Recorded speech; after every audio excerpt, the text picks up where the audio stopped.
नमस्कार मित्रांनो. अनेक विद्यार्थ्यांना हा प्रश्न पडतो की जॉब करून MPSCचा किंवा इतर सरळ सेवा परीक्षेचा अभ्यास करता येतो का? तर याचं उत्तर आहे हो. सरकारी नोकरी असो किंवा प्रायव्हेट नोकरी असो, ती नोकरी सांभाळूनसुद्धा आपल्याला पुढच्या सरळ सेवेचा किंवा MPSCचा अभ्यास करता येतो.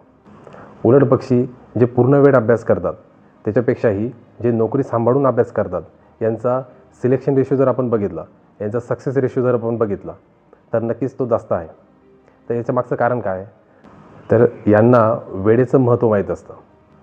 मी स्वतः तलाठी या पदावर काम केलेलं आहे. त्याचबरोबर मी GST इन्स्पेक्टर या पदावर काम केलेलं आहे आणि या पदांवर काम करत असताना पुढील परीक्षेची सुद्धा तयारी केलेली आहे. अनेक माझे मित्र असे आहेत की ते सुद्धा प्रायव्हेट सेक्टरमध्ये काम करत असताना किंवा इतर शासकीय पदावर काम करत असताना पुढील परीक्षेची त्यांनी तयारी केली आणि त्यांचं सिलेक्शनसुद्धा त्यामध्ये झालेलं आहे. MPSCचा अभ्यास करण्यासाठी रोज 10 ते 12 तास अभ्यास झाला पाहिजे, हे एक मिथ आहे. खरं तर नोकरी सांभाळून दिवसभरातून 4 ते 5 तास जरी आपला अभ्यास झाला तरी तो पूर्ण वेळ अभ्यास करणाऱ्या 8 तास 12 तासाच्या बरोबर आहे. कारण अधिकारी होण्यासाठी क्वांटिटी नाही तर क्वालिटी महत्त्वाची असते. मी स्वतः तलाठी असताना ASO, PSI आणि STI हे 3 पोस्ट काढल्यात. त्यामध्ये ASOमध्ये मी राज्यात पहिला आलो होतो. तसेच मी STI असताना नंतर गॅझेटेड ग्रुप B या पदावरसुद्धा माझं सिलेक्शन झालं. तर हे मी कसं केलं, यासाठी मी कोणतं शेड्यूल फॉलो केलेलं होतं ते या व्हिडिओमध्ये मी तुम्हाला सांगतो. वर्किंग डेजमध्ये मी 3 स्लॉट मॉडेलचा वापर करायचो. याच्यामध्ये पहिला स्लॉट हा सकाळसाठी असायचा. आता आपण जॉबला जाण्याआधी सकाळी उठल्यापासून तर जॉबला जाण्यापर्यंत आपल्याकडे इतर सर्व नाश्ता वगैरे किंवा अंघोळ वगैरे करून सुद्धा आपल्याकडे 2 ते 3 तास उरतात. तर या 2 ते 3 तासाचा वापर आपण या पहिल्या स्लॉटमध्ये करायचा असतो. आता सकाळचा वेळ असल्यामुळे आपण एकदम फ्रेश असतो, आपल्याला कोणताच ताणतणाव नसतो. यावेळी आपण कोर सब्जेक्ट्स घेऊ शकतो. कोर सब्जेक्ट्समध्ये आपण GSचे काही विषय घेऊ शकतो किंवा जे विषय आपल्याला अवघड वाटतात ते आपण या टायमाला घेऊ शकतो. कोणतेच डिस्टर्बन्स या टायमाला नसल्यामुळे जोही सब्जेक्ट आपण आता घेणार तो अतिशय उत्तमरित्या आपला होतो. त्यानंतर जॉबला घरून निघण्यापासून तर जॉबवरून घरी येईपर्यंत हा असतो आपला सेकंड स्लॉट. यामध्ये जाण्याचा प्रवास, येतानाचा प्रवास, त्याचबरोबर ऑफिसमध्ये मिळणारा लंच ब्रेक असेल किंवा काम कमी असेल तेव्हा मिळणारा ब्रेक असेल, याचा आपल्याला वापर करायचा असतो. यावेळी आपण ऑडिओ नोट्स असतील जे आपण स्वतः तयार केलेले असतील किंवा आपल्या मित्रांचे असतील त्याचा वापर करू शकतो. त्याचबरोबर आपण करंट अफेअर्सचा यावेळीच अभ्यास करू शकतो. तसेच आपण यूट्यूब व्हिडिओजवरून किंवा ऑनलाईन कोणते बॅचेस वगैरे लावलेले असतील तर ते व्हिडिओजसुद्धा आपण या टायमाला बघू शकतो. त्यानंतर तिसरा स्लॉट हा जॉबवरून परत आल्यापासून तर रात्री झोपेपर्यंत असतो. आता यावेळी आपण दिवसभर काम केलेलं असल्यामुळे आपण थकलेलो असतो. आपलं शरीर आणि मेंदू दोघं थकलेलं असतात. त्यामुळे आपल्याला यावेळी एकतर दिवसभर केलेल्या विषयांचं रिव्हिजन करायचं असतं किंवा याआधी आपण जे विषय संपवलेले असतात त्यांचं रिव्हिजन करायचं असतं. तसेच आपण मॅथ व रिझनिंग यासारखे विषय घेऊ शकतात ज्याच्याने आपल्याला झोप येत नाही. आता दुसरा महत्त्वाचा पॉईंट म्हणजे सुट्टीचे दिवस. आपण शासकीय नोकरीला असाल किंवा प्रायव्हेट नोकरीला असाल, आपल्याला शनिवार रविवार किंवा आठवड्यातून ज्याही दिवशी सुट्टी मिळते तो दिवस किंवा आपल्याला सण उत्सव असतात त्या दिवशी मिळणारा दिवस हा आपल्यासाठी सुट्टीचा दिवस नसून ही आपल्यासाठी सुवर्णसंधी असते. कारण जे विद्यार्थी या 2-3 दिवसांमध्ये 12 ते 14 तास अभ्यास करून जे कव्हरेज करतात ते पूर्ण आठवड्याचा बॅकलॉग भरून काढतात. म्हणजे याचं एक साधारण सूत्र काय आहे, तर सोमवारपासून तर शुक्रवारपर्यंत कन्सिस्टन्सी इम्पॉर्टंट आहे, तर शनिवार रविवार किंवा सुट्टीचे दिवस आपलं कव्हरेज इम्पॉर्टंट आहे. आता अनेक जण असं म्हणतील की सर सुट्टीच्या दिवशीसुद्धा अभ्यासच करायचा का?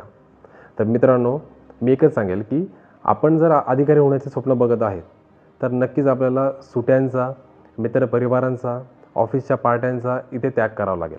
कारण हा त्याग फक्त अधिकारी होण्यापर्यंत आहे. त्यानंतर मात्र आपल्याला सुट्ट्या एन्जॉयच करायच्या आहेत. आता सुट्टीच्या दिवशी आपलं शेड्यूल कसं असलं पाहिजे, तर पूर्ण दिवसामध्ये आपल्याला 8 ते 14 तासांचा अभ्यास करायचा आहे. यामध्ये आपण 4 स्लॉट करू शकतो. आपण जर पूर्वपरीक्षेचा अभ्यास करत असू तर त्यामध्ये आपल्याला पहिला स्लॉट आणि तिसरा स्लॉट यामध्ये केवळ GSचा अभ्यास करायचा आहे. यामध्ये आपण कोणतेही 2 GS सुरू करू शकतो. आपल्याला दुसऱ्या स्लॉट आणि चौथ्या स्लॉटपैकी कोणत्याही एका स्लॉटमध्ये मॅथ रिझनिंग आणि पुढच्या स्लॉटमध्ये करंट अफेअर्सचा अभ्यास करायचा आहे.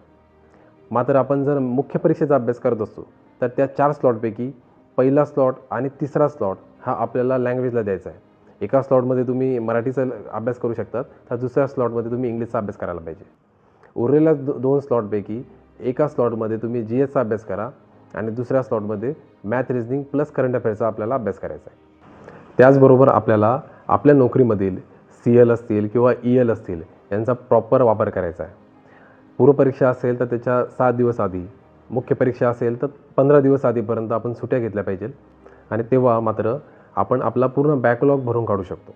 आता जॉब करत असताना आपल्याला परीक्षेचं एन्व्हायरमेंट मिळत नाही. मग त्यासाठीच आपण परीक्षेच्या काही दिवस आधी सुट्टी घेतो आणि ते परीक्षेचं एन्व्हायरमेंट आपण तो प्राप्त करण्याचा प्रयत्न करतो. त्याचाच आपल्याला परीक्षेच्या दिवशी फायदा होतो. जॉब करणाऱ्यांसाठी टाईम मॅनेजमेंट खूप महत्त्वाचं असतं. मी स्वतः एक नोटबुक स्वतःजवळ ठेवायचो, ज्याच्यामध्ये मी दिवसभरामध्ये कोणता अभ्यास केला, उद्या मला कोणता अभ्यास करायचा आहे ते मी त्यामध्ये मेन्शन करायचो. याच्याने आपल्या मनामध्ये, आपल्या मेंदूमध्ये होणारी जी घालमेल असते ती कमी होते. आता जॉब करत असताना ऑफिसचं राजकारण असेल किंवा वरिष्ठ अधिकाऱ्यांचा ताण असेल, या गोष्टी होणारच आहेत. मात्र यांना अडथळा न समजता यांना इंधन समजा. याच गोष्टीमुळे मला यातून बाहेर निघायचं आहे आणि मला अभ्यास करायचा आहे हे मनावर बिंबवा. जॉब करणाऱ्यांसाठी अजून एक महत्त्वाची गोष्ट ती म्हणजे फॅमिली सपोर्ट. आपण जर अभ्यास सुरू करत असू तर आपल्या फॅमिलीला स्पष्ट सांगा की मला यासाठी पूर्ण वेळ द्यायचा आहे. जर त्यांचा आपल्याला पूर्ण सपोर्ट असेल तर आपला फॅमिलीचा ताण हा अर्धा होतो. त्याचबरोबर एक गोष्ट लक्षात ठेवा की आपल्या खिशात पगार पडतो म्हणजे आपण आर्थिकदृष्ट्या स्वतंत्र आहेत, आपण आईवडिलांवर अवलंबून नाहीत आणि याच्यामुळेच आपला आत्मविश्वास खूप वाढलेला असतो. एकंदरीत पेपराला आणि इंटरव्ह्यूला याचा खूप फायदा होतो. आता सर्वात महत्त्वाचा पॉईंट म्हणजे आपला अभ्यास हा पूर्ण वेळ अभ्यास करणाऱ्या विद्यार्थ्यांपेक्षा थोडा वेगळा असणार आहे. कारण आपल्याला आपले रिसोर्सेस हे लिमिटेड ठेवायचे आहेत. एका विषयासाठी स्ट्रिक्टली एकच पुस्तक आपल्याला वाचायचं आहे किंवा आपण बॅच करत असू तर ती एकमेव बॅच आपल्याला करायची आहे. कारण आपल्याला सामान्य विद्यार्थ्यांच्या 8 ते 10 तासासोबत आपल्या 4 ते 5 तासाने कम्प्लीट करायचं आहे. शेवटी एकच सांगेल की जेही परिस्थितीमध्ये आपण असाल त्या परिस्थितीला दोष देऊ नका. जे आपल्याकडे आहे त्यामध्ये बेस्ट देण्याचा प्रयत्न करा. मी स्वतः नोकरी करून पुढची परीक्षेची तयारी केली आणि ती परीक्षा पासही केलेली आहे. त्यामुळे मी करू शकतो तसं तुम्हीही करू शकतात. त्याचबरोबर तुम्ही कोणता जॉब करतायत, ते जॉब करत असताना वेळेचं नियोजन करताना तुम्हाला नेमक्या कोणत्या अडचणी येत आहेत याबाबत तुम्ही कमेंट्समध्ये मला सांगा. मी प्रत्येक कमेंट्सला उत्तर देईल. तोपर्यंत धन्यवाद.